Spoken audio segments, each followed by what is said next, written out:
o estado do JavaScript em 2024. Então saiu a versão aí, 2024, do State of JavaScript. E aí até é interessante, o Jadson parafraseou aqui um trecho, né, desse artigo que traz aí na abertura, né, e ele fala umas coisas bem relevantes, tá?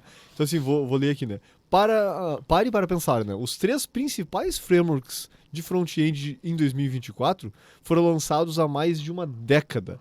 Inclusive, vale lembrar que um deles, o React, teve seus anúncios na Brasil.js, inclusive.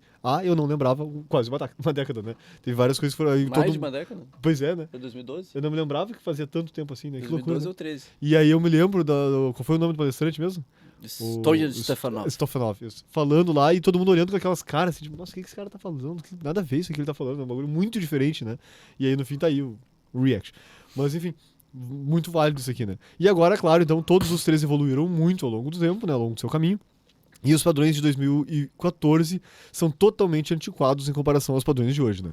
Mas, dada a reputação dos ecossistemas JavaScript com um turbilhão aí de mudanças e constante movimento, pode ser bom saber que algumas coisas permaneceram constantes, né? Por exemplo, aqui é citado o Vite e o Vitest, que ainda estão no topo de todos os gráficos, liderando para uma geração mais nova e mais simples de ferramenta, tá? Então, e aí, para quem não conhece, o State of JavaScript, né, eles trazem todo ano uma visão geral, digamos assim, que envolve pesquisas, envolve uma análise. É um trabalho bem interessante, bem extenso que eles fazem. E essa análise a gente pode utilizar para enxergar o que vem acontecendo e mais ou menos mapear o futuro aí também, né? Então eles citam aqui, inclusive, que dessa vez eles estão trazendo alguns metadados a mais bem relevantes. Achei bem legal que eles colocaram ali algumas coisas demográficas, né? Como regiões do planeta, salários, nível de estudo das pessoas, relacionado também aí a frameworks que as pessoas utilizam. Então, a gente pode dar uma olhada ali e enxergar um pouco de umas certas tendências, né? Sim. Interessante, né? Porque é engraçado, o primeiro gráfico que eu fui ver ali é bem coisa de dev, né? Um gráfico legal, assim, onde o top era o Nullish Coalescing. Uma coisa, uma Sim, funcionalidade. muito, né? Então, muito técnico. É muito técnico. Qual funcionalidade do JavaScript esse ano você mais usou? Acho que era essa a pergunta, ou sei lá, a mais interessante. Mas enfim. Mas é legal porque tem isso, né? Tem então... lembrando, todo ano tem uma versão nova do JavaScript, então na State of JS de 24 tem também ali quais são as funcionalidades, né?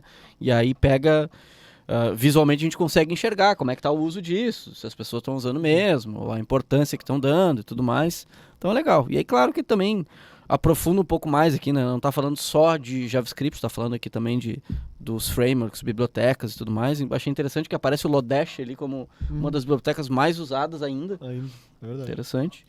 E, obviamente, aqui dos frameworks, né? Como o Felipe comentou, a gente tem aí acho que o ponto mais relevante é essa estabilidade nessa... A gente já vem falando há um tempo aqui sobre isso, né? Sobre essa equalização, assim, dos frameworks, o que, de certa maneira, é bom. Né? Se preparem que em breve a gente vai ter alguém que vai fazer a disrupção. A disrupção vai vir totalmente diferente. Não, agora tags no JavaScript não. Não, vamos fazer outra coisa. Porque são ondas, é sempre assim, né? Exatamente. Misturar linguagens era um absurdo, depois se tornou a coisa mais normal do mundo. E respondendo até ali, o Juan perguntou sobre quais seriam os 3, né?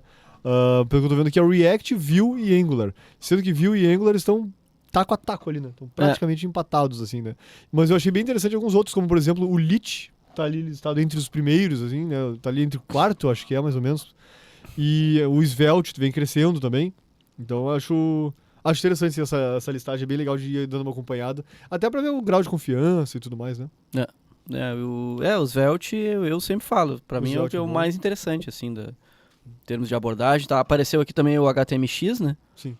HTMX, que teve aí um certo hype. Quando lançou, teve um hype. Tem o Preact, que ainda tá aparecendo aqui. Tem o Solid, né? O Stencil. Que fiquei surpreendido de aparecer aqui, porque fazia tempo que eu não ouvia falar do Stencil. Que mais? O Alpine JS. E o Quick, que eu não sei o que é. Esse aqui eu acho que eu nunca não tinha ouvido falar. Quick pra mim era que botava no leite ali. velho. Que droga. Quick de morango. O Preact eu achei que seria um pouco maior também, sabe? Que o React e o Preact eu achei que eles andariam um pouco de lado a lado, assim, mas não foi. Tudo bem. Mas acho que o Vue acabou pegando bastante. O Vue e o Angular, assim, né? Eles são muito grandes, né? O Angular a gente já anunciou aqui também, acho que na semana passada ou na outra. Nova versão, né? Nova versão também tá nessa equalização aí junto com o React. E eu queria saber da produção, né? Em termos de frameworks de JavaScript, Cara. Qual é o framework que tu Agora, mais pela usa? primeira vez, o Grinch ficou bravo. o cliente sorridente ficou bravo.